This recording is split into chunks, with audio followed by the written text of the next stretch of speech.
पिता और बेटी की दिल छू लेने वाली कहानी। एक दिन एक लड़की ने अपने पिता से पूछा, पापा, क्या आप कभी मेरी वजह से रोए हैं? उसके पूछने का कारण ये था कि उसने कभी भी अपने पिता को रोते हुए नहीं देखा था। इस सवाल के जवाब में पिता ने कहा, हाँ, एक बार ऐसा कुछ हुआ था जब तुम्हारी वजह से मैं रोया था। यह सुनकर लड़की उस बात को जानने के लिए उत्सुक हो गई कि आखिर वह क्या बात थी जिसने उसके पिता को रुला दिया था। इस उत्सुकता को शांत करने के लिए पिता वह किस्सा सुनाने लगा। बात उस समय की है जब तुम 6 माह की थी। एक दिन मैंने तुम्हारे सामने 3 चीज़ें रखी, एक पेन, एक सिक्का और एक खिलौना। मैं ये जानना चाहता था कि तुम उन चीज़ों में से क्या उठाओगी। उनमें पेन बुद्धिमत्ता का प्रतीक था, सिक्का धन का और खिलौना मनोरंजन का प्रतीक था। मैं ये सब बस एक जिज्ञासा के कारण कर रहा था।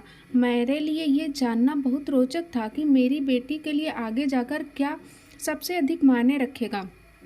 मैं तुम्हारे सामने बैठकर बेसब्री से तुम्हारे अगले कदम का इंतजार कर रहा था। मैंने देखा कि कुछ देर बैठकर तुम उन चीज़ों को देखती रही, फिर घुटने के बल पर चलते हुए उनकी ओर बढ़ी। अब मैंने तुम्हें आगे बढ़ते हुए देखा तो मेरी धड़कनें मानो रुक सी गईं। लेकिन अगले ही पल तुमने उन सभी चीज़ों को अपने हाथ से एक तरफ हटा दिया और आगे बढ़कर मेरी गोद में चली आई।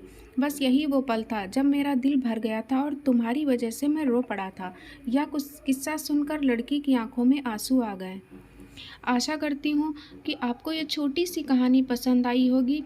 कृपया चैनल को लाइक, शेयर एंड सब्सक्राइब कर दें। धन्यवाद। जय हिंद।